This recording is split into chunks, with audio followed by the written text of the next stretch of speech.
Right. Bismillahirrahmanirrahim. Assalamualaikum warahmatullahi wabarakatuh. Waalaikumsalam, Pak. Waalaikumsalam, Pak. Alhamdulillah pada hari ini kita masih diberikan kesehatan, kehidupan, sehingga kita bisa bertemu di dalam perkuliahan. Dan pada malam ini kita masuk kepada pertemuan keempat untuk digital business, merger dan acquisition.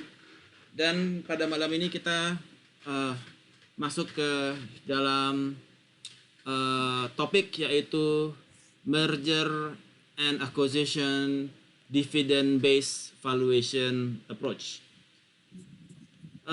Di dalam perkuliahan kita malam ini kita akan membahas bagaimana melakukan valuasi berdasarkan dividen.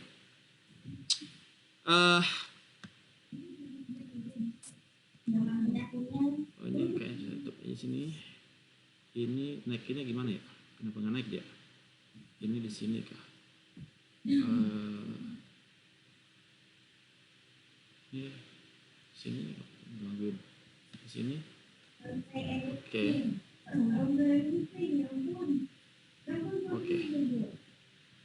Alright. Jadi di dalam melakukan valuasi di dalam kegiatan merger dan acquisition itu ada 3 alternatif pendekatan, yaitu yang pertama melalui dividend valuation methods, yang kedua menggunakan free cash flow method yang kita sudah bahas kemarin, dan yang ketiga melalui earnings method.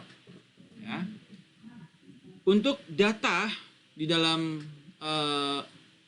melakukan valuasi menggunakan 3 metode ini, kita menggunakan apa yang disebut dengan forecasting terhadap income statement, balance sheet, dan statement of cash flow.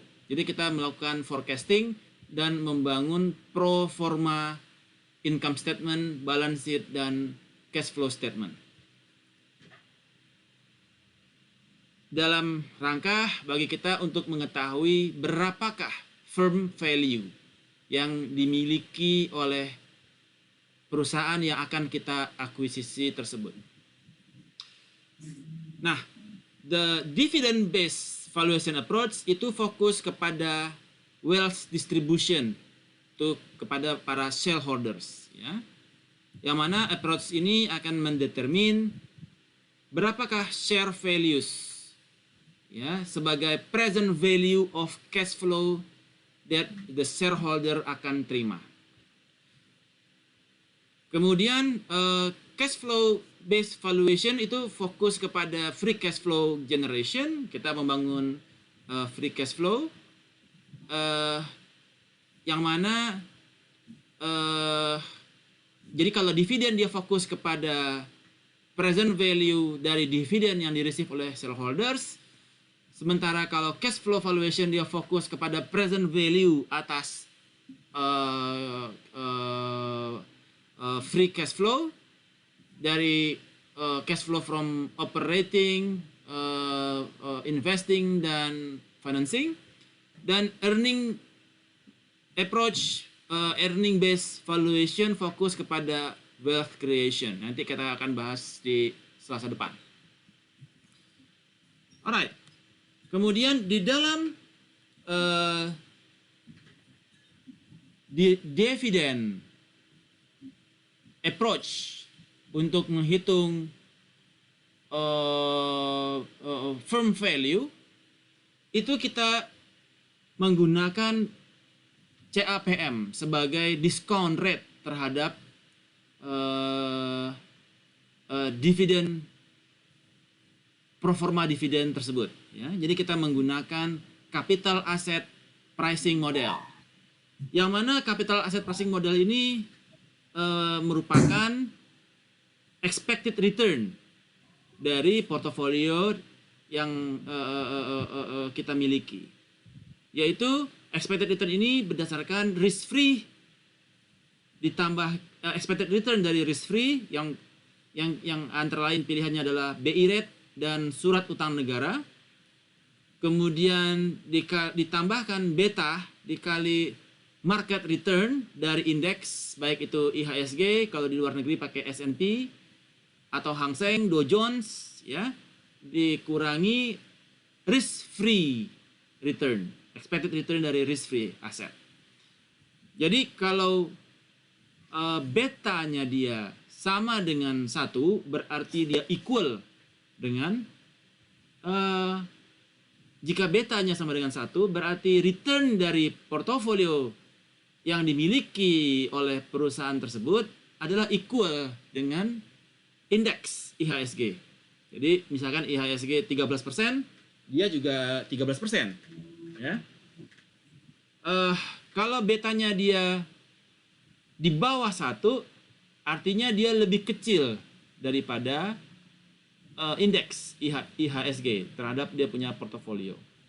Dan apabila dia di atas 1, maka dia lebih tinggi daripada IHSG, return yang dimiliki dari expected return dari perusahaan tersebut. Nah, jadi nilai CAPM inilah yang akan kita jadikan sebagai discount rate kepada dividen yang kita dapatkan dari proforma cash flow statement tersebut. Ya, so far so good, kapish? Alright. Kemudian di dalam menghitung required rate of return, ya, dari equity capital. Jadi kalau kita ambil contoh misalkan Starbucks, yang mana common stocknya dia memiliki beta sekitar 0,75, ya. Kemudian treasury bills di Amerika itu sama dengan kita punya surat utang negara, itu risk free-nya adalah 2,7% sebagai risk free asset. Kemudian market premium, yaitu return on market dikurangi risk free adalah 6%, yaitu berarti marketnya memberikan return 8,7% karena dia nilainya 6% secara risk premium. Kemudian maka nilai CAPM, Capital Asset Pricing Model, memiliki nilai 7,2%, yaitu 2,7 dari risk free asset ditambah 0,75 dari beta, artinya return di bawah return secara market, dikali dengan selisih antara market return dan risk free asset return sebesar 6%, sehingga didapatkan nilai CAPM yaitu 7,2%. Oke. Kemudian dari CAPM kita bisa mendapatkan weighted average cost of capital, di mana weighted average cost of capital itu dia menggabungkan cost of capital antara debt dan equity. Jadi weighted average cost of capital merupakan weight dari debt dikalikan cost of debt dikalikan 1 dikurang income tax rate ditambah weight of preferred stock, P preferred stock dikalikan cost of equity dari preferred stock ditambah weight dari common equity dikalikan rate CAPM, ya, return on equity, cost of common equity ditambah weight dari non controlling interest dikalikan rate dari non-controlling interest, yang mana non-controlling interest ini merupakan minority investors, ya. Jadi kalau perusahaannya besar, dia minority investorsnya nggak ada minority investors, biasanya yang gede aja kan. Jadi minority investorsnya sering tidak ada karena memang komposisi sahamnya nggak ada yang nggak ada yang minority yang receh gitu ya, yang niche, yang kecil. Jadi didapatkanlah nilai weighted average cost of capital, di mana debt dari Starbucks contohnya itu dia memiliki amount 2.400 dengan weight 2,7 dengan cost of capital 1,79, maka didapatkan weighted average komponen 0,05, common equity 84.000, weight-nya 97%, dengan CAPM kita tadi 7,2%, didapatkan dia nilainya 7%, maka weighted average cost of capitalnya adalah 7,05%. Ini merupakan nilai WACC-nya. Nah, di dalam dividend based valuation methods, kita the dividend based valuation model itu mendetermine value dari shareholders equity sebagai V0, ya, merupakan penjumlahan dari present value dari future dividends kepada shareholders selama jangka waktu dari perusahaan, umur dari perusahaan. Jadi umur perusahaannya berapa, jadi kita menghitung present value dari dividennya dia yang dia bayarkan.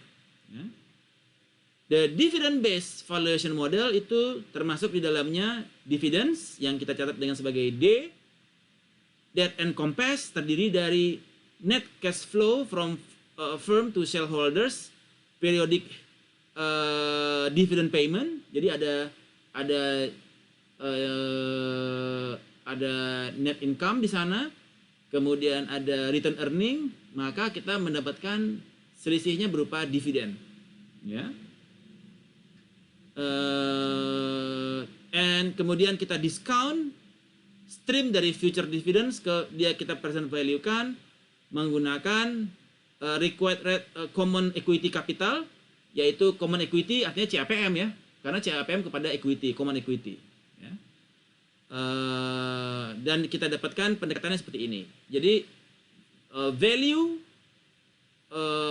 of the common equity in the firm merupakan summary dari dividen dibagi 1 plus CAPM pangkat 1 untuk yang plus 1, ditambah dividen dibagi 1 plus CAPM pangkat 2 untuk yang year kedua, dan seterusnya. Jadi inilah metode di dalam menggunakan dividend based valuation model. Kemudian kita menghitung dari year 1 sampai dengan year 5, ya. Jadi kita dapatkan berapa nilai dividen paid kepada common shareholders, ya. Kemudian dikurangi common stock issues dan ditambahkan common stock yang repurchase, sehingga kita dapatkan total dividen to common equity. Ini menggunakan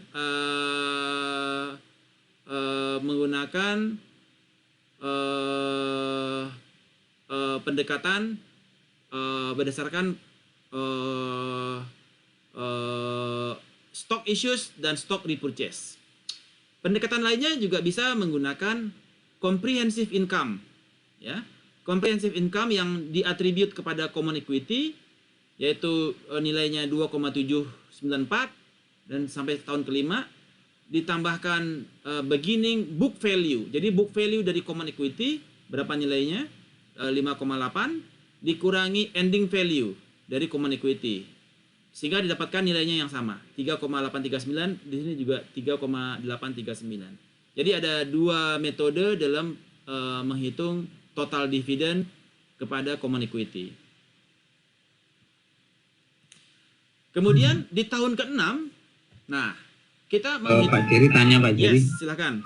Yang slide sebelumnya itu dividen itu satuannya dolar, ya? Yes, dolar. Sementara untuk common stock issue ini jumlah sahamnya atau juga dolarnya?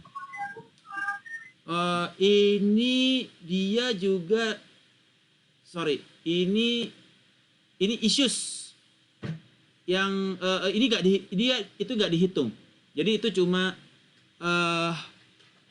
Jadi kalau kita lihat 16 kurang 7 9 ya. Jadi yang 1,3 itu dia diabaikan. Jadi itu sepertinya itu common stock issues lembar. Jadi sepertinya lembar ya. Jadi bukan lembar saham ya, lembar jumlah saham. lembar saham Bukan ya. bukan dolar. Bukan dolar. Bukan dolar. Jadi Berarti yang common stock repurchase ini apa juga lembar saham ya? common stock yang repurchase itu dolar. Dolar ya. Dolar. Kalau lihat totalnya dolar semua mestinya ya Pak. Iya, sebentar. 6 tambah 3, 9 tambah 7, oke. 6 tambah 7 itu 13. 13 tambah 3, ini angkanya nggak jive ya. 1309,2, 2,4, 143,5. Kita buktikan dulu ya. Apakah dia dolar kah? Apakah dia lembar saham ya? Excel. Oke, kita coba hitung, kita buktikan dulu. Sebab saya juga mending kita tes. Kalau misalkan angkanya jive, artinya dia dolar ya. Oke, 1187,6, 1,3, 1,3. Oke. 2653,7. Kita sama dengan sum 3841, 3839. Oke, kita coba sumnya, nggak pakai yang itu yang kecil.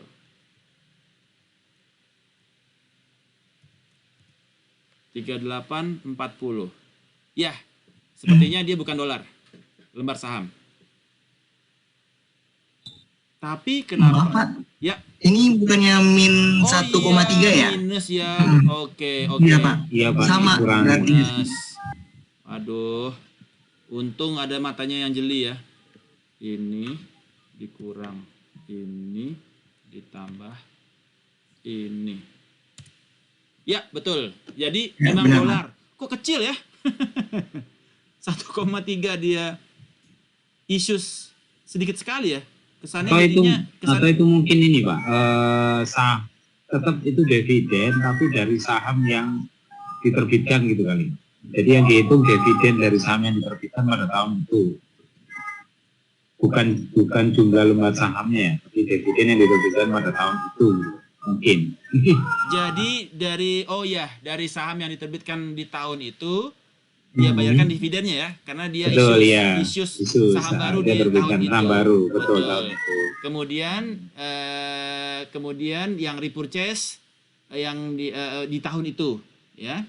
Itu adalah dividen yang dia bayarkan di tahun itu. Itu. Yes. Good. Jadi kita dapatkan nilai dividennya. Alright, menjawab. Thank you. Mas Eri, Yes. mau tanya lagi Pak? Ya. Masih di slide itu Pak, itu kan ada comprehensive income itu yang di laporan profit and loss-nya ya Pak ya? Laba ruginya, pendapatannya atau apa itu? Atau komponennya apa aja sih itu Pak ya? Oke. Comprehensive. Jadi nanti kita lihat sebentar ya. Saya open satu lagi. Saya open lagi. Valuation. Kita open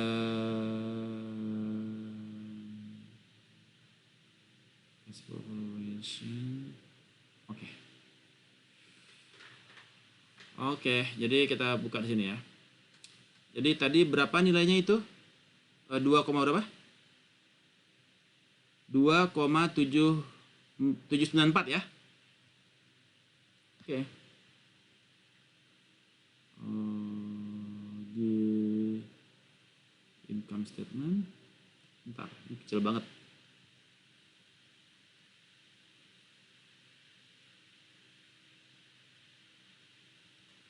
Itu dari sisi income statement-nya dia di comprehensive income.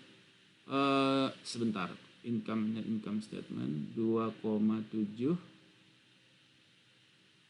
Sebentar.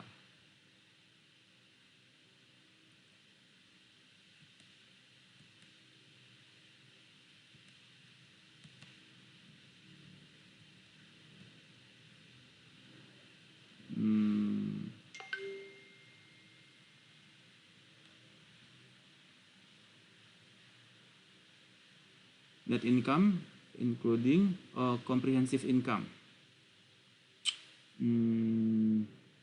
Nanti kita parking lot dulu ya. Nanti saya kita lihat comprehensive income ini yang comprehensive income yang attributable kepada common equity. Jadi yang attributable kepada equity. Jadi dia dari sisi net income, tetapi yang attribute kepada equity-nya. Maksudnya dari comprehensive income yang attributable kepada equity. Saya cek sebentar. Oke, wait a second. Right.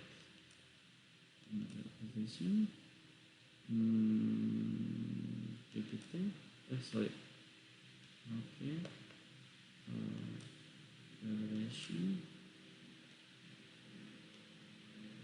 Oke, wait a second. Saya comprehensive income. Berapa angkanya? 2794 ya? 2794 poin 3.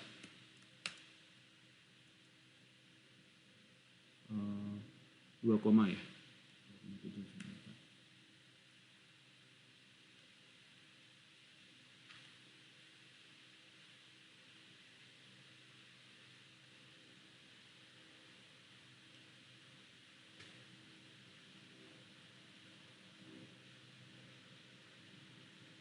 Oke.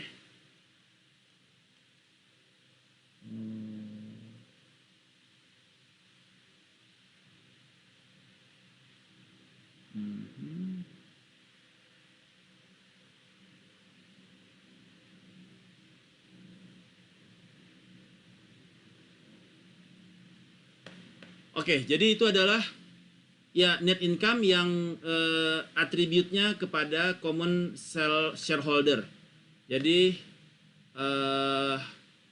nilainya itu berdasarkan projected kepada net earnings-nya dia. Jadi kalau misalkan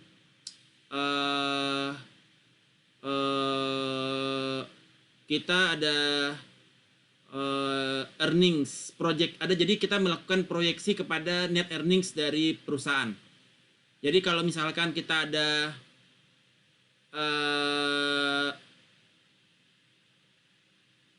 kan net earnings itu merupakan revenues revenues kan dikurangi kepada kita punya project, dikurangi kepada kita punya expense, terus dikurangin kepada tax, dikurangin kepada income tax. Jadi kita dapatkan net earnings. Jadi dia berdasarkan nilai projected net earnings-nya dari perusahaan. Ya. Menjawab Bapak Ibu? Jadi merupakan projected net earnings. Kemudian baru kemudian ditambahkan kepada book value dari common equity dan dikurangi ending book value dari common equity. Jadi nilainya pun akan tetap sama, 3839.9 sama-sama 39.9. Menjawab? Any questions? Pak. Alright. Nah, Dari mohon maaf. yes. Ya, pengertian book value itu apa? Harga saham yang tercantum di sertifikat sahamnya, Pak? Oke, nanti kita di slide berikutnya kita lihat. Oke. Oke, baik. Nah, kemudian setelah itu kita membangun apa yang disebut dengan continuing value. Jadi dividen di tahun ke-6. Ya. Di mana nilainya itu adalah value continuing value atau dividen di tahun ke-6 atau DT plus 1 itu adalah tahun ke-6, T-nya itu adalah 5 misalkan, will grow in a perpetuity at the rate G, growth-nya dia. Ya. Perusahaan dapat can be valued at the end of the year T Jadi kalau di akhir di akhir tahun ke-5 misalkan, using the perpetuity with the growth model as follows. Jadi value dari perusahaan di tahun ke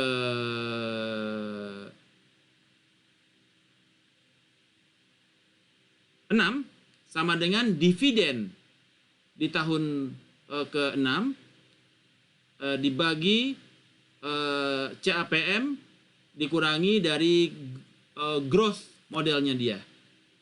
Nah, itu sama dengan comprehensive income, ya, comprehensive income value di tahun kelima. T ini 5 ya, T plus 1 itu 6, ini T-nya 5 ya, value di tahun kelima ya. Sama dengan, jadi ketika dia di tahun ke-6 itu dia dihitung di tahun kelima dia itunya, untuk perpetuity-nya, ya. Bukan di tahun jadi dia walaupun dia di tahun ke-6, dihitung continuing value-nya di tahun kelima. Jadi VT-nya itu tetap VT 5, ya. Tapi dia dividennya dividen di tahun ke-6. Karena dia kita menghitung continuity kan, continuing value, perpetuity. Jadi bisa dengan dividen di tahun ke-6 dibagi dengan CAPM dikurangi dengan growth-nya. Growth dari perpetuity modelnya dia. Biasanya itu sekitar 3% ya, rata-rata ya, 3% peningkatan. Kalau itu secara expected. Kalau secara kita resesi bisa lebih rendah lagi, bisa 1%, bisa kecil lagi.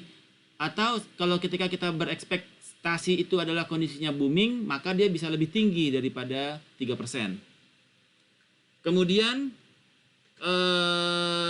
itu equal dengan comprehensive income terhadap tahun kelima dikali 1 plus growth-nya ditambah book value di tahun kelima dikurangi book value di tahun kelima dikali 1 plus G-nya dibagi dengan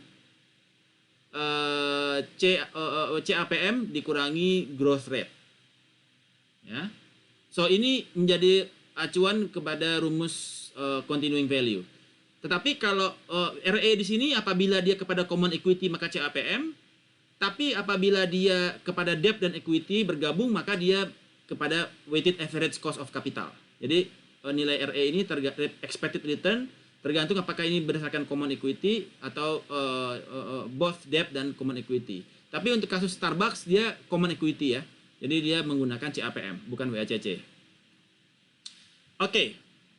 Kemudian di dalam menentukan continuing dividend kita bisa melakukan komputasinya itu. Ini ada saya ambil contoh adalah dividen di tahun ke-6 sama dengan comprehensive income di tahun kelima. Jadi dikali 1 plus G ditambah book value di tahun kelima dikurangi book value tahun kelima dikali 1 plus G. Jadi kalau kita ambil di sini kita lihat di sini kita sudah ada dividennya itu sudah sampai tahun kelima. Jadi kita mau menghitung berapa sih dividen di tahun ke-6 ya.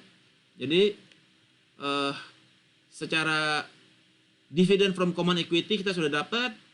Kemudian kita present value kan.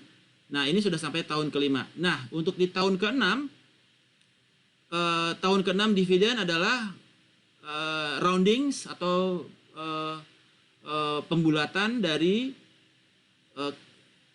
comprehensive income di tahun kelima yaitu $4.895 kemudian 4895 comprehensive income dikali dengan 1.03 ditambah book value sebesar 7,297 dikurangi book value kelima dikali 1 plus G yaitu 3%. Didapatkan nilai dividen di tahun ke-6 yaitu 4822. Nah, angka 4895 ini kita dapatkan dari book value-nya dari sini. menggunakan dia tadi menggunakan ini ya, menggunakan 4895 ini dia di tahun kelima. Comprehensive income-nya dia ya, comprehensive income yang attributable kepada common equity. Kemudian kita jadikan acuan untuk menghitung berapa dividennya dia di tahun kelima, dari tahun keenam. Jadi comprehensive income di tahun kelima dikali book value dikali 1 plus G ditambah book value-nya di tahun kelima berapa? Tadi kita lihat di slide sebelumnya, di tahun kelima book value-nya adalah 5985 ya, untuk book value-nya, beginning book value, sehingga kita dapatkan book value-nya di N, 7297. Jadi book value yang kelimanya itu kita gunakan adalah yang N 7297 ya, 7297. Maka kita dapatkan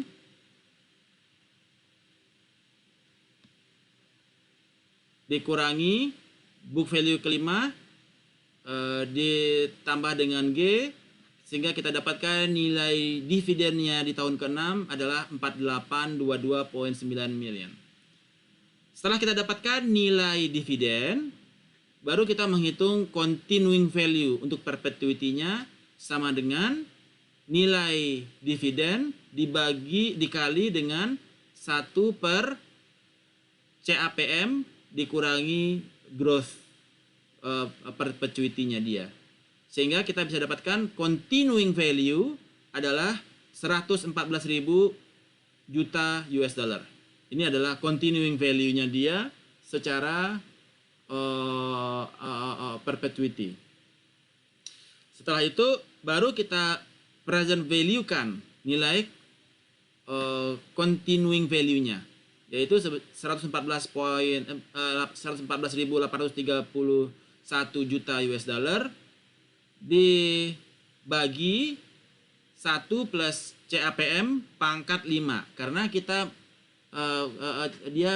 dihitung continuing value-nya di tahun kelima akhir. Jadi walaupun dividennya di tahun ke-6, tapi kita hitungnya di tahun kelima akhir, maka kita akan dapatkan present value of continuing value-nya sebesar 81,112 juta dolar. Ya. Jadi ini kita dapatkan berapa present value dari continuing value. Nah,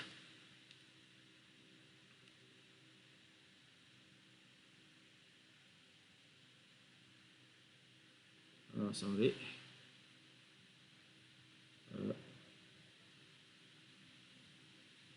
Oke.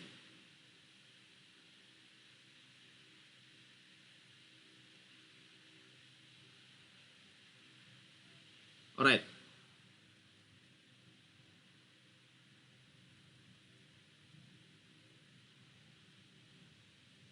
Nah, setelah kita dapatkan berapa present value dari continuing value, kita present value kan, kemudian kita jumlahkan antara present value dari dividen tahun pertama sampai tahun kelima ditambah present value dari continuing value dividen tersebut, yaitu tadi 13.636 ditambah dengan 81.112 juta US dollar, sehingga kita dapatkan present value dari common equity adalah sebesar 94.748 juta US dollar.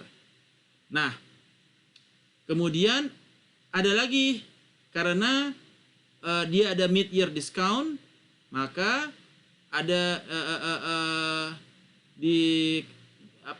multiply by 1 plus CAPM dibagi 2. Jadi karena ada diskon dari mid year discounting, sehingga didapatkan nilai total present value dari common equity-nya sebesar 98.159 juta US dollar. Di mana Starbucks memiliki share outstanding 1.485 juta saham, Jadi dengan 98.000 juta US dollar dibagi jumlah saham yang beredar, maka didapatkan value per share dari Starbucks sebesar 66,10%. Nah, jadi kita dapatkan value per share Starbucks sebesar 66,10%. Di mana apabila dia lebih kan kita dapatkan apabila dia lebih dari harga market, maka good to go ya, good to go untuk dilakukan merger dan akuisisi, karena nilai value share-nya dia lebih tinggi daripada value market, valuation-nya lebih tinggi daripada value market. Nah, pendekatan kedua adalah menggunakan yang dividend paid to common shareholders, ya, di mana kita menghitung berdasarkan dividen yang dibayarkan, bukan berdasarkan comprehensive income. Ada dua juga pendekatan dividen. Satu menggunakan comprehensive income, satu lagi menggunakan dividen yang paid. Untuk berdasarkan dividen paid kepada common shareholder, ini yang jamak dilakukan. Jadi kita total dividen kita sudah dapat selama 5 tahun. Kemudian tadi kita sudah menghitung berapa dividen yang dibayarkan di tahun ke-6, ya. Kemudian kita present value kan, yang di 5 tahun ini kita present value kan. Kemudian kita dapatkan nilai present value-nya. Oke, berdasarkan CAPM-nya dia sebesar 7,20%, 7,2%. Kemudian yang untuk continuing value ini kita present value kan berdasarkan continuing value kita juga berdasarkan hitung dulu continuing value-nya. Setelah tadi kita continuing value tadi kita sudah ukur di sebelumnya. Kemudian kita present value kan mendapatkan nilai 81.112,2. Pendekatannya sama kayak tadi. Jadi kita sudah dapatkan, kemudian kita present value kan.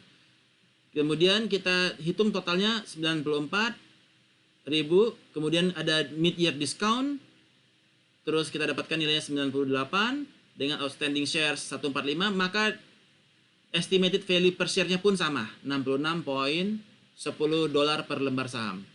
Dan itu mendapatkan persen difference sebesar 16%. Ini metodologi yang digunakan untuk mengukur dividend value of dividend approach valuation ketika kita melakukan valuasi sebelum di dalam negosiasi terhadap kegiatan merger dan akuisisi. Any question so far?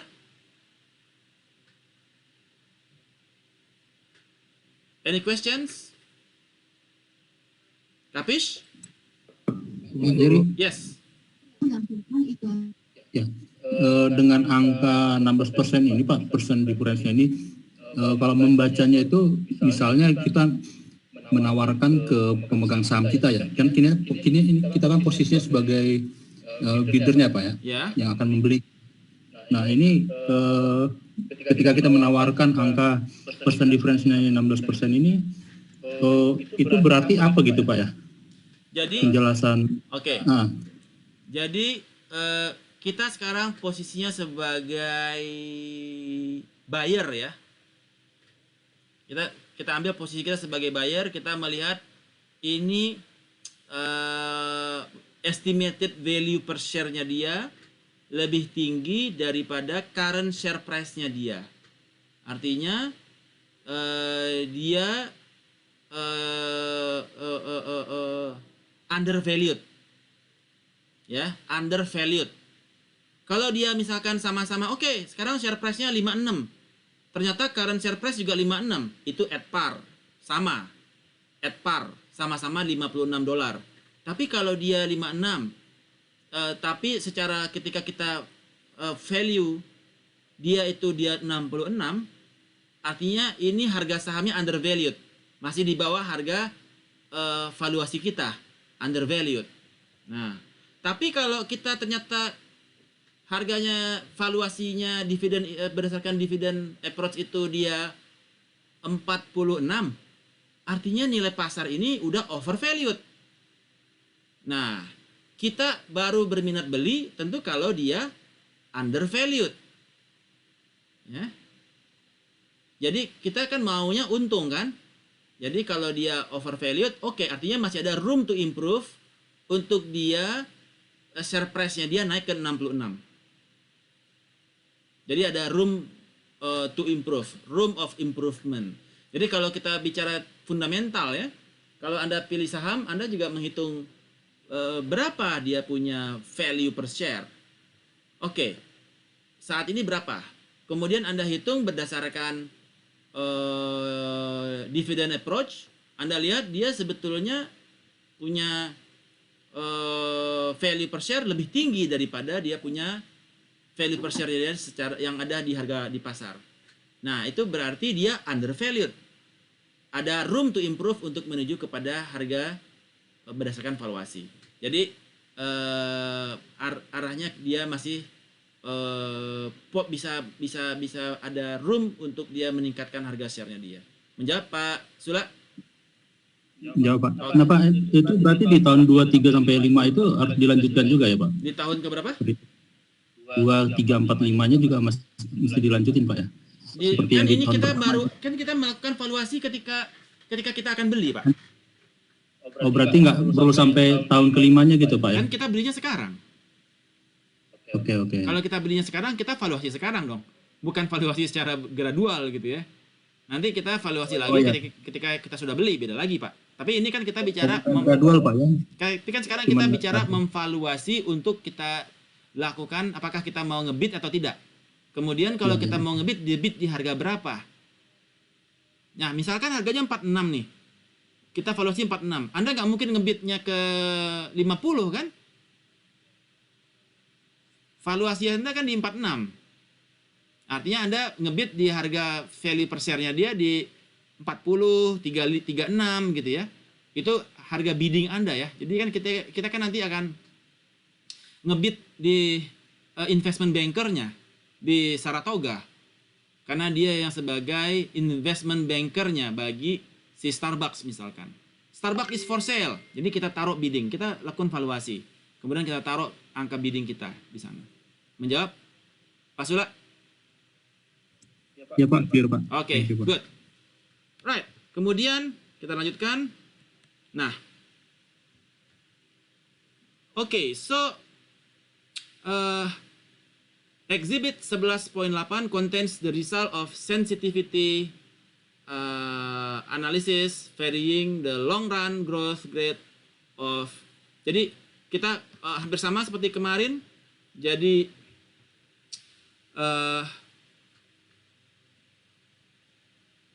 ketika growth ketika discount rate itu increase, ya discount rate-nya naik dan holding growth-nya dia konstan, kita pakai di 3%, maka share value estimate, jadi value estimate itu bakal turun. Nah, semakin kecil. Kemudian sebaliknya, ketika value estimate-nya dia value estimate akan turun ketika growth rate-nya dia turun ke bawah dan discount rate-nya konstan. Jadi dia cenderung untuk value estimate-nya bakalan turun. Ini yang menjadi acuannya. Oke, so far so good. Any question Bapak Ibu? Tidak ada? Kapis? Jadi Yes. nanti kita dapat slide-nya ini ya Pak? Oh, dapat. Belum saya share ya? Ntar deh, saya share. Oke. Nanti saya scheduling lagi sharingnya. Saya lupa ya. Oke. Kemudian selanjutnya adalah untuk tugas kemarin, Anda sudah mulai tentukan company-nya belum?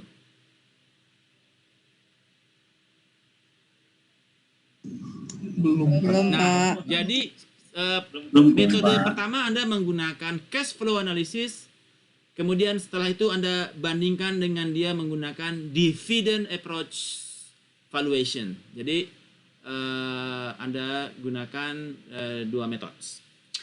Alright. Oke. Sebentar, saya share dulu. Bentar, ini saya dokumennya. Ini saya save dulu. Oke, semoga sudah bisa ini. File saya masih di sini tadi. Anwar. Saya koneksi dulu ya sebentar. Oke. Alright. Oke. Saya stop sharing dulu.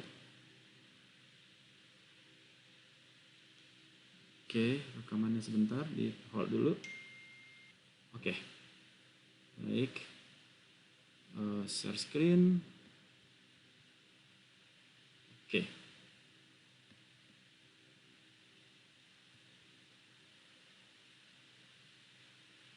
Alright. Jadi saya akan kirimkan template untuk Bapak Ibu sebagai salah satu alternatif di dalam membangun valuasi ini, ya. Enable content. Jadi perbesar dulu. Jadi kita seperti biasa. Jadi di dalam membangun valuasi kita harus step 1 harus construct kepada historical finansial. Jadi ada laporan keuangan, ya.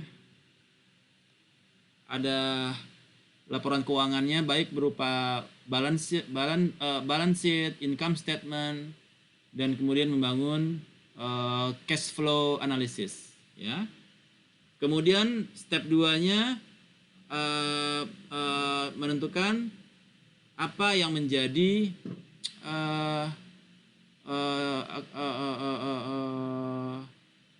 project target dan acquire financials, ya. Jadi membuat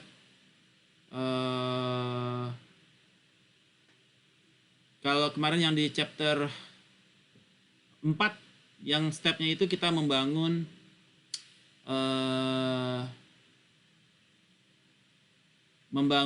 financial planning, ya, business plan kita untuk perusahaan kita. Sekarang saya mau akuisisi nih. Saya sekarang apa yang menjadi target saya? Saya ingin tingkatkan sales, tapi capacity saya rendah. Oke, saya mau tingkatkan kapasitinya dengan cara akuisisi. Kemudian dengan bisnis strategi saya sebelumnya adalah diferensiasi. Saya mau rubah menjadi misalkan cost leadership. Jadi saya ingin meningkatkan kapasiti supaya saya bisa menjadi cost leadership. Bisnis strategi saya adalah untuk membangun cost leadership untuk produk yang saya miliki. Jadi ada konstruk secara target dari bisnis plan Anda, dan kemudian konstruk kepada target acquisition company Anda. Bagaimana acquisition plan Anda terhadap perusahaan tersebut? Apa yang menjadi plan Anda? Apakah dia harus kriterianya seperti apa? Apakah dia harus satu industri? Apa boleh dia beda industri?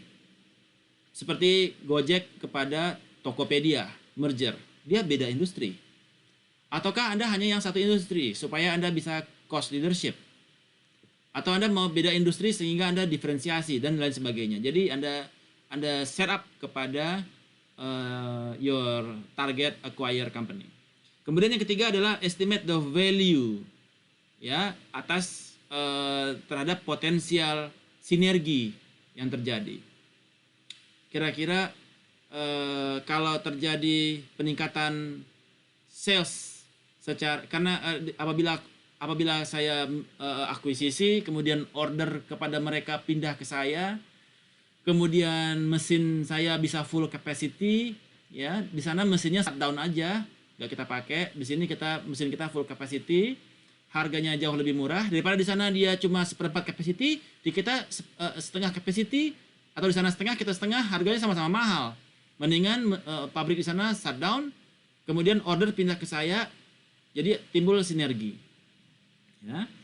Kemudian yang keempat adalah determine the appropriate offer price, ya, dengan menggunakan tadi mau menggunakan cash flow valuation atau dividend valuation.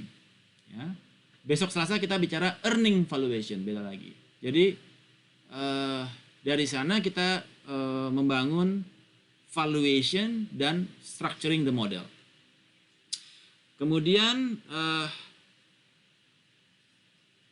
nah, kita membangun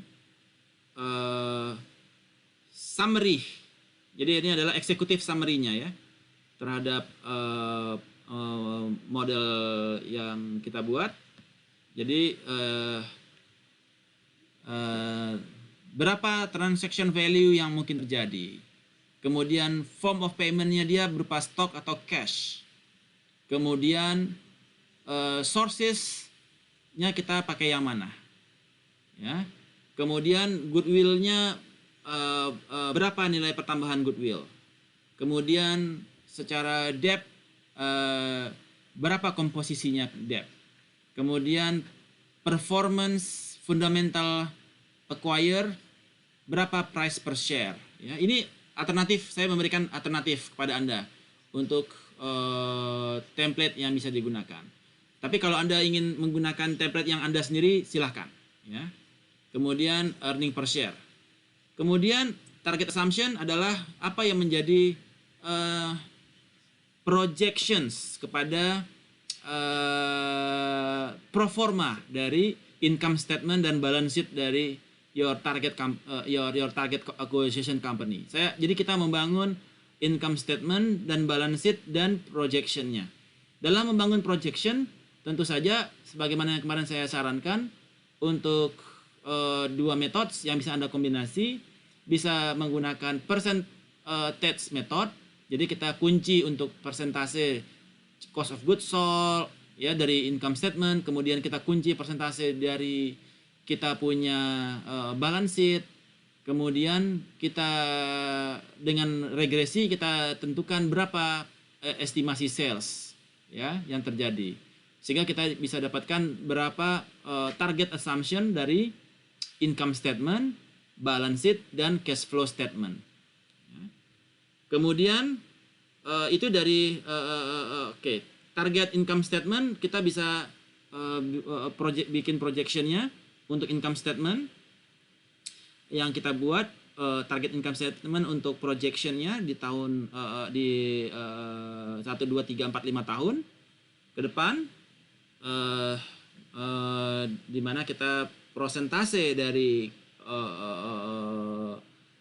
cost of goods sold dan lain-lain itu kita udah kunci, misalkan salah satu pendekatannya. Kemudian kita membangun balance sheet untuk pro forma balance sheet, ya, pro forma untuk balance sheetnya dia untuk 5 tahun ke depan. Jadi 3 tahun terakhir kita sudah punya datanya. Kemudian target cash flow statement. Jadi cash flow statementnya kita juga kita buat proyeksi dari cash flow statement. Karena inilah yang akan menjadi dasar perhitungan Anda untuk membangun valuasi. Ya, ada net income, depresiasi dan seterusnya. Kemudian, ini adalah target perusahaan Anda ya, target dari perusahaan Anda. Berapa target Anda punya achievement di tahun your financial plan. Nah, kemudian acquire assumption adalah terhadap perusahaan yang akan Anda tuju. Nah, berapa income statement-nya dia secara perusahaan yang ingin Anda akuisisi ya. Pro forma income statement, kemudian pro forma balance sheet dari target acquiring company Anda, kemudian target your acquire cash flow mereka, berapa cash flow-nya mereka. Jadi tadi ada perusahaan Anda dalam rangka untuk untuk kita menghitung berapa target Anda punya pro forma ke depan. dan bagaimana kontribusi, apakah dari perusahaan yang Anda akuisisi akan memberikan kontribusi ke sana. Jadi kalau misalkan sales Anda sekarang 500, dengan adanya Anda akuisisi perusahaan A, maka ordernya akan pindah ke Anda dan sales Anda akan naik dari 500 jadi 1000. Jadi Anda membangun proforma perusahaan Anda apabila Anda mengakuisisi perusahaan tersebut. Berapa peningkatan sales yang Anda dapatkan? Yang akan Anda capai atau akan Anda dapatkan setelah Anda mengakuisisi perusahaan tersebut, di mana ordernya pindah ke Anda. Ya. Jadi Anda bangun regresi terhadap sales perusahaan Anda dan juga regresi terhadap sales dari perusahaan yang Anda akuisisi. Ya, misalkan. Kemudian new company yang kita target, kemudian baru kita melakukan income, kemudian ketika Anda merger atau ketika Anda joint venture, maka akan terbentuk suatu institusi baru, suatu entitas baru. Misalkan seperti Krakatau Steel dan POSCO, mereka joint venture membangun Krakatau POSCO. Kira-kira new company-nya dia berapa total dia punya financial statement achievement-nya mereka. Baik secara income statement setelah dia konsolidasi menjadi berapa. Terus balance sheet seperti apa setelah mereka bergabung, ya. Kemudian cash flow statement terhadap dua perusahaan yang bergabung tersebut, yang dia merger atau dia akuisisi atau dia joint venture, ya. Kemudian kita menghitung untuk debt repayment kita belum bahas, besok kita bahas, dan option convertible kita belum bahas, besok akan pertemuan selanjutnya akan kita bahas. Jadi ini setelah Anda melakukan valuasi, ya, kemudian Anda next selanjutnya tentu ini perusahaan akan Anda beli atau Anda akan merger atau Anda akan joint venture dengan mereka. Maka laporan keuangan Anda dan laporan keuangannya dia, proforma laporan keuangan dia dan proforma laporan keuangan Anda, maka itu akan menjadi entitas baru seperti joint venture-nya Krakatau Steel dan POSCO. Oke, Krakatau POSCO, berapakah laporan keuangan mereka? Berapa sales target mereka? Ya. Tapi kalau dia akuisisi, maka berapa new company-nya itu adalah perusahaan Anda. Dari saat ini laporan keuangannya 10, setelah Anda akuisisi laporan keuangannya meningkat menjadi 15 salesnya atau jadi 20. So itu juga menjadi new company income statement dari new company Anda. Ya. Nah, jadi kita akan melihat bagaimana performance laporan keuangan konsolidasi antara Anda sebagai perusahaan A dan perusahaan B yang sebagai perusahaan yang merger atau akuisisi atau joint venture dengan Anda. So, jadi ini akan setelah Anda selesai melakukan valuasi yang kemarin. Jadi Anda harus tentukan dulu valuasinya, kemudian Anda membangun consolidated financial statements. So far so good? Jadi kalau dari penjelasan Bapak barusan, berarti kita harus memilih dua perusahaan ya Pak. Satu perusahaan kita sendiri, Ya. Yang kedua perusahaan yang akan kita akuisisi. Yes. Nah, terus kaitannya dengan yang kemarin Bapak cerita saat webinar itu, tetap mengacu ke situ ya Pak? Daftar perusahaannya.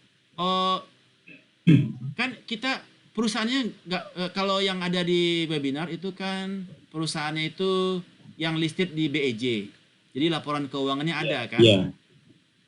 Jadi kalau Anda pilih betul, Pak. perusahaan yang dia mendapatkan positif externalities sebagai perusahaan yang mengakuisisi atau sebagai target sebagai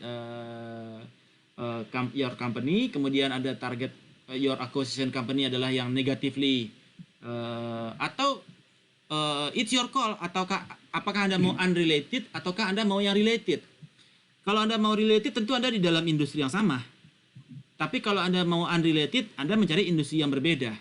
Dan salah satu alternatifnya adalah yang mendapatkan negatif externalities karena harga sahamnya lebih murah. Value per share jauh lebih murah dibandingkan dengan valuasinya. Jadi it's your call.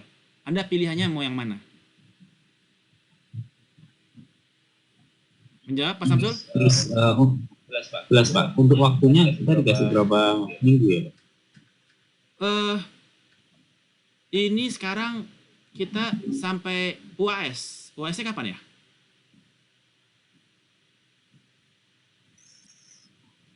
Tapi kayaknya berat ya kalau begini ya.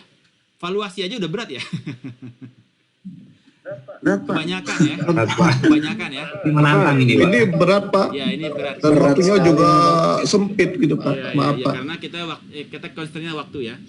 Oke. Iya, Pak. No worries. Semester pendek soalnya, Ya Pak. semester pendek ya. Seharusnya ini agak panjang waktunya ya. Agak panas kepalanya, Iya, Pak. iya. Iya, Pak. Jadi oke. Tugasnya cukup yang ini aja. UAS-nya tanggal ini Pak, September tanggal 8. UTS tanggal 8? Oh, UTS atau UAS Pak? Sorry, UTS. Oh, UTS 12 Agustus Pak. 2 minggu kurang lagi, Pak. Minggu kurang ya. Valuasi aja udah kelenger ya. Betul, Pak. Benar Pak. Ya Itulah, udah, Pak. valuasi dulu aja. Yang ini untuk modeling ini saya berikan untuk Anda sebagai ini ya, sebagai Informasi. referensi. Ya, Referensi ya Pak. referensi. Karena begini, karena ini juga Anda pakai juga untuk target acquiring company kan? Anda harus membangun proformanya juga di Iya. sini kan? Iya. Nah, Anda bangun proformanya, Anda valuasi. Nah, oke, kalau gitu kita bicara template yang berbeda. Karena untuk yang itu beda lagi. Bentar ya. Ini adalah valuasi. Oke. Makasih ya, Pak. No worries. Oke. Ini kenapa hang? Oke, ini. Oh, ini belum di enable.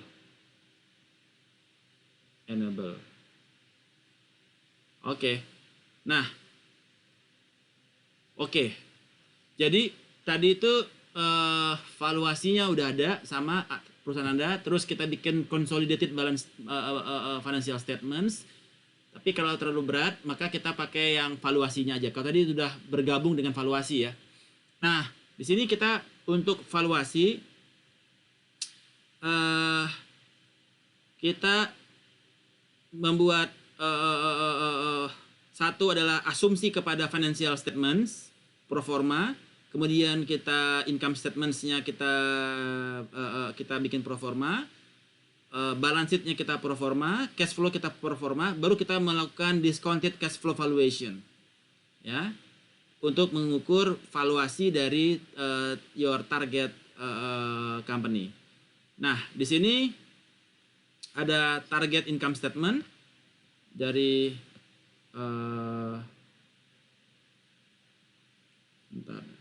your target income statement dari pro formanya 5 tahun, kemudian di tahun ke-6 kita buat perpetuity, kemudian target balance sheet. Oh, ini saya gini nih. Oke. Nah, ini adalah target balance sheet. Ya. Kemudian target cash flow. Sama seperti biasa. Jadi Anda sudah ada datanya, nanti Anda cari, kemudian Anda melakukan valuasi. Jadi ini sudah saya berikan template-nya. Ya. Jadi di dalam valuasi ini bila Anda menggunakan cash flow method, jadi Anda melakukan menghitung berapa diskon faktornya, kemudian Anda present value terhadap future cash flow tersebut, ya. Anda kemudian Anda summary present value-nya di 5 tahun terakhir. Kemudian data ini adalah present value terhadap terminal value. Terminal value ini adalah yang continuing ya, continuing value-nya. Kemudian kita dapetin enterprise value. Terus kita hitung enterprise value, kemudian kita dapetin enterprise value, kemudian kita lihat berapa dia punya share, berapa dia punya share per value. Mungkin bisa Anda tambahkan ya. Ini template yang belum yang terbaru ya, masih yang lama. Oke. So WACC nanti kita bisa ukur. Kemudian CAPM kita bisa ukur. Dari CAPM kita dapatkan WACC. Jadi kita pakai kalau kita pakai WACC, maka discount rate-nya kita menggunakan 9,8. Jadi kita melakukan present value menggunakan nilai WACC-nya. Ya. Kemudian growth rate yang untuk continuing value kita menggunakan berapa persen? 3%. Ya. Untuk datanya. Jadi nanti Anda lihat dari template ini yang mana yang bisa Anda Anda manipulasi ya, dari tahunnya, kemudian dari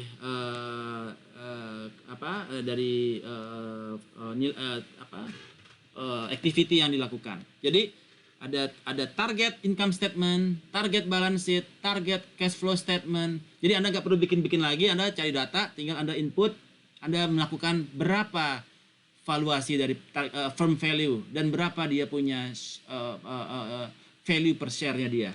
Dan Anda bandingkan dengan berapa value-nya dia di market saat ini. Jadi ini aja ya, nggak usah yang tadi ya, consolidated ya. Iya Pak. Oke. Baik Pak. Cool. Kemudian saya ada template lagi yang lain. Ini kurang lebih.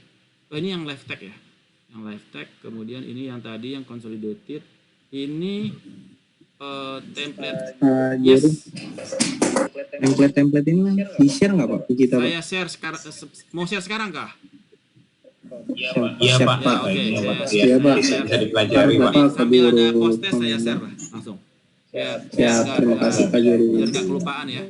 Nah, Iya, Pak. jadi template ini akan jadi acuan Anda ketika Anda melakukan valuation ataupun consolidated financial statements.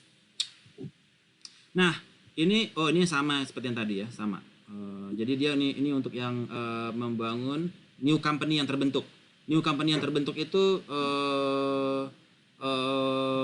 setelah dibangun bentuk new company, berapa salesnya mereka, berapa income statementnya, bagaimana performa dia punya financial statements. Jadi Anda sudah plan ahead sebelum Anda melakukan merger dan akuisisi. Jadi sebelum Anda closing, shake hands, Anda sudah selesaikan PR Anda sudah lakukan valuasi untuk performa keuangan perusahaan entity yang baru tersebut selama 6 tahun ke depan seperti apa. Jadi Anda sudah punya gambaran. Ini gua bikin apa ya? Jadinya jadi apa ya? Keren apa enggak ini company yang gua buat? Sesuaikan dengan motif dari Anda. Apakah Anda ingin motifnya economic of scale? Apakah Anda motifnya market diversification? Apakah Anda motifnya financial synergy? Jadi Anda return Anda income yang kita dapatkan dari Anda itu karena dia betanya berbeda dengan market. Jadi kita juga melihat oke. Jadi ketika Anda negatively impacted by COVID, perusahaannya itu positively impacted by COVID. Jadi memberikan sebagai sekoci ya bagi Anda kalau ternyata beta Anda itu melawan market. Oke. Alright. Ada yang ditanyakan Bapak Ibu untuk tugasnya, template-nya? Any questions? Pak Jerry? Apa tuh? Ya, maaf Pak. Jadi tugasnya ini nanti kita akan buat valuation dari sisi cash flow dan dividen ya Pak ya. Dari sisi cash flow methods dan dividen. Ya Pak ya. Artinya kita akan melakukan valuasi di dua perusahaan yang akan kita buat, asumsikan akan kita merger, begitu ya Pak? Kalau valuasi ini cukup perusahaan yang akan Bapak akuisisi. Oh, perusahaan yang akan kita akuisisi ya Pak ya. Baik, makasih Okay, Pak. good. Nah ini sudah saya berikan ini ya, template-nya kita nanti pakai template-nya yang ini ya, nanti saya bagikan tiga-tiganya, semua template saya bagikan. Nanti supaya menjadi Pak, mohon maaf Pak Ya. Jerry.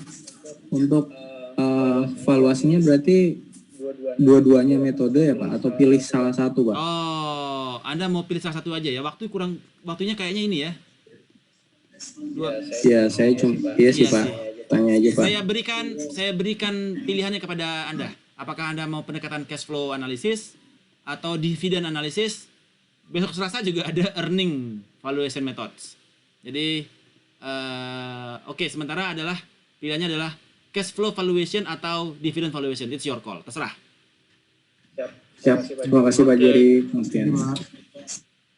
Oke, ada yang ingin ditanyakan lagi? Untuk waktunya pasti ini ya Pak ya, pas UAS ya, sebelum UAS. Sebelum UTS dong. Sorry, sebelum Nilainya harus UTS ya keluar Pak ya? sebelum pas UTS kan seminggu setelah UTS nilai keluar. Iya, iya. Kalau setelah UAS nilainya nggak keluar. Ya, konfirmasi aja, berarti tanggal 12 Agustus itu ya? Ya sebelum, pokoknya setelah UTS masih, kalau bisa sebelum UTS Anda sudah presentasikan, jadi perkuliahan terakhir Anda presentasikan, bisa nggak? Iya, Perkuliahan terakhir itu tanggal berapa? Bentar Pak, lihat tanggal. Minggu depan sih Pak kayaknya Pak. Kan tanggal 12 tinggal 2 minggu Pak. Berarti kan tinggal 3 pertemuan lagi ya. 3 pertemuan lagi ya, artinya Selasa depan ya? Iya. Enggak, Selasa depannya lagi Pak. Selasa depan satu lagi ya? Terakhir Pak. Iya, jadi kalau misalnya presentasi Selasa berarti kurang lebih waktunya 10 hari. Cukup lah, seminggu lah.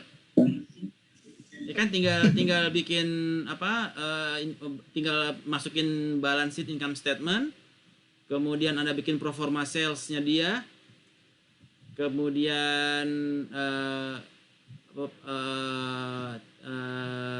hitung cash flow analisisnya dia, udah rampung deh. Ya kan? Coba Pak Jerry. Ya, maksudnya adalah oke, tapi saya coba Anda targetkan dulu pas pertemuan terakhir deh.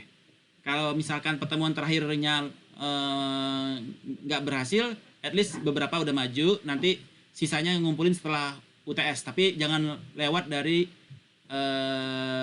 jadi saya nilainya nungguin nanti UTS. Setelah UTS, kalau seminggu setelah UTS nilai Anda belum kumpul, jadi saya belum sempat meriksa kan. Nah nanti supaya nilainya jangan Anda mengganggu teman-teman yang lain nilainya belum keluar ya. Oke, saya sih fleksibel saja.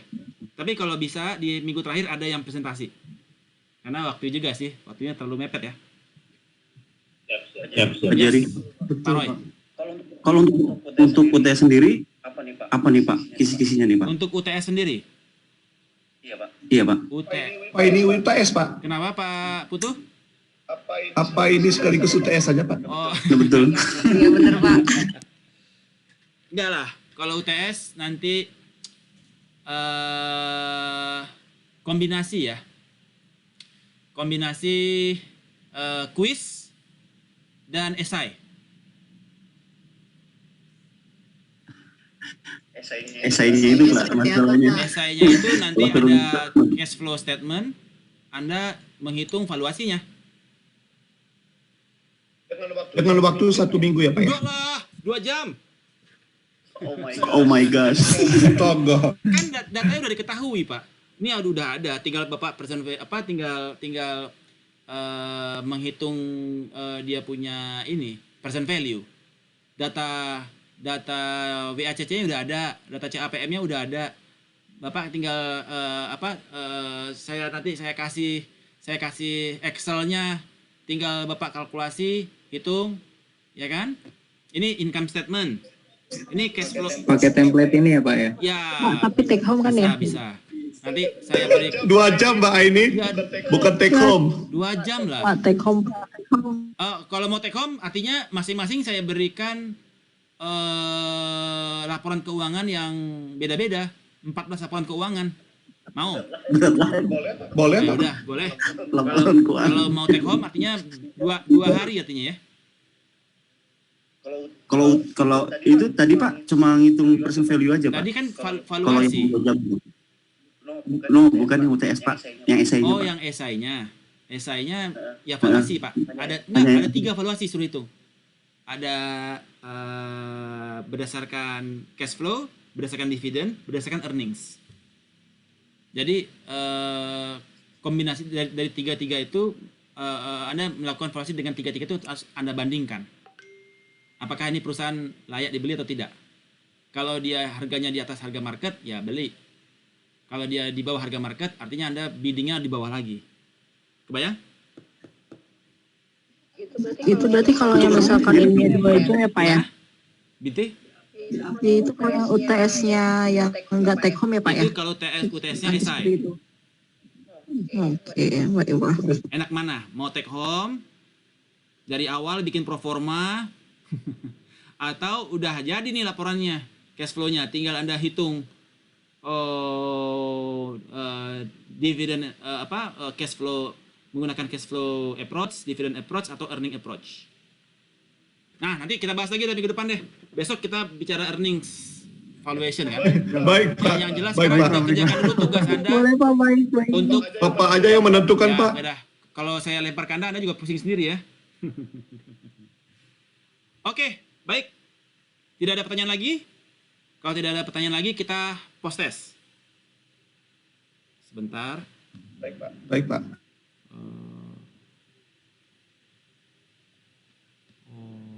Post test. Oke. Pak, untuk template yang tadi dikirim via Via apa ya, Pak? Google Classroom. Ntar sambil Anda post test saya kirim lah. Sebentar ya. Post test. Ini post test 2. Saya 4 kan.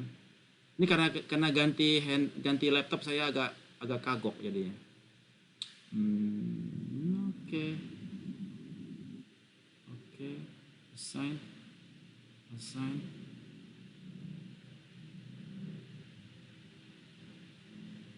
Kemudian post testnya edit.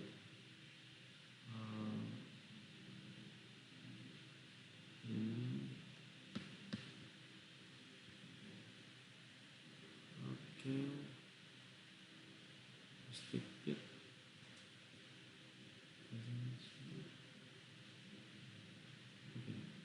Save. Oke, silahkan. Sambil saya kirimkan ininya ya. Ini save.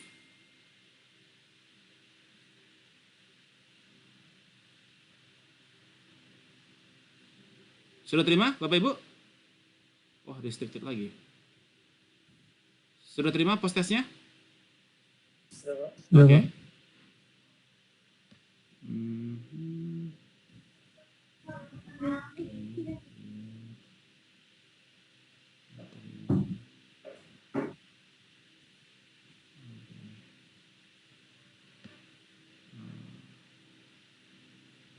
Stop share dulu.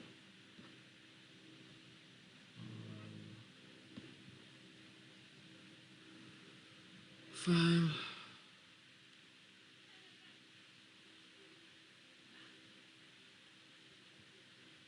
Masih.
different.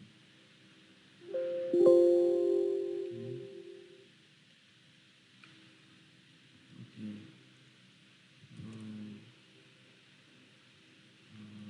Excel and PPT supplement. Ini review for. Okay. Post.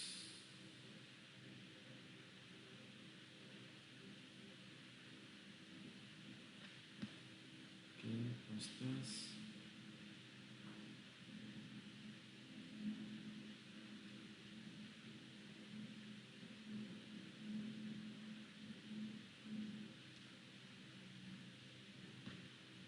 Okay.